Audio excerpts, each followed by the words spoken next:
right, some of us try to eat our share of berries, legumes, fatty acids, and greens to support a healthy diet. But how about your pet? Have you considered sharing these with your canine companion? Never really thought of it. Jenn Fadal, founder of thepacmom.com, is here to tell us why we should. Jen, of course it makes sense. Superfoods for us, superfoods for our animals, right? But wait a second. You know, I was always told never, ever, ever, ever give table food to your dogs. And all of these things, to me, would be considered table food. So there's a discrepancy here. Well, you don't want to give your dog or cat anything that you've cooked in a lot of grease or oil or that's heavily salted or sugared, that kind of thing. But if you're adding this to their current diet, like if you have their bowl of dry dog food and you add, let's say, some of the kefir on top. Kefir is a great probiotic. It's really going to help their digestion and overall health. Because once you get your gut in check, everything else functions better. That's true. We know this. Now, speaking of kefir, it's something that you can get anymore at any regular grocery store. I mean, you can also get it at health food stores. It's not expensive. It's not, and it's not a typical dairy that has a lot of lactose. Lactose and dogs don't really go, and cats especially don't go together. But this is 99% lactose-free. Interesting what you said about cats, and people think cats milk.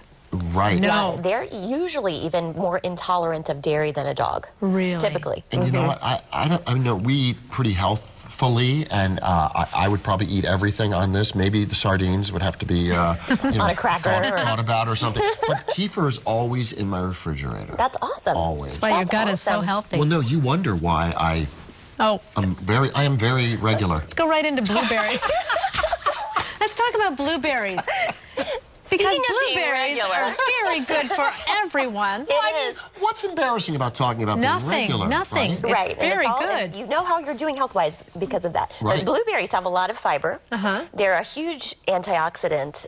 It's going to help support the immune system. And with your dog, you can use it as a treat, either frozen or in its fresh state. And do they like them? They love them. My dogs love them. I know you suggest introducing slowly into your pet's diet to avoid any kind of digestive upset. Okay. Yeah, so that's with anything. Right. Any new food. I use chia every single day. I use it on my eggs in the morning. I put it on my cereal. Yeah. Where should I just spread it on their kibble? You can. You can add a little bit to their kibble. A lot of treats, pet treats, are out there on the market with chia seed in them already. But talk about superfood. To me, this is like the epitome of superfoods. It is a good source of fiber. It has 8 times more omega-3 than wild-caught salmon. See, pounds per ounce. And lots of protein.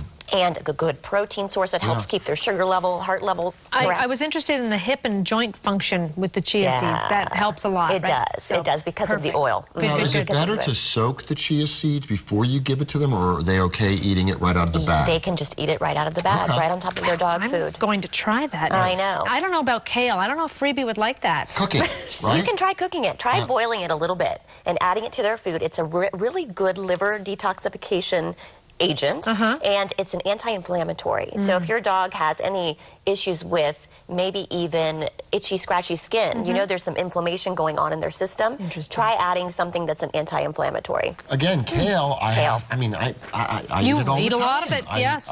I do. No inflammation here.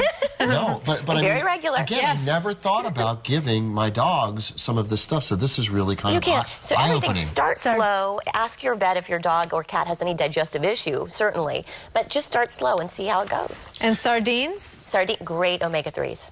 Awesome. My dogs would go crazy if I just opened a can of sardines. So would my husband. Well, and you know what else? Why, because of the smell? No, he loves sardines. He loves sardines? He does. And it's a good, clean fish. No toxins going on in a sardine. So now, wait a minute. We talked about the oil. Most sardines are packed in oil. Is that okay for your dog? I would do sardines packed in water because in themselves they have a lot of omega-3. You don't need the added olive oil or whatever. Maybe rinse them a little bit? You could. Sure. But great form of omega-3 fatty acids. I'm curious about the kefir. How do I introduce that into their diet? Do I put it on their kibble, or do I put it in their bowl to drink? I would maybe start over their kibble. And if my dogs do it either way. Sometimes instead of water, they get a little bit of kefir in their water bowl. Interesting. Either way, I think they would probably like it. Diluted, it still works as well? Yeah, absolutely. But I think it's a great idea to put... Now, do you start with all of these things, or maybe one or two at a time? I would do one or two at a time. I think that's a great idea. I think Good stuff. Jenn Fadal from thepacmom.com. Thank you very much. And, you know, Jen, you brought lunch for me today, so I appreciate it. We'll be right back with more Daytime. Don't go away.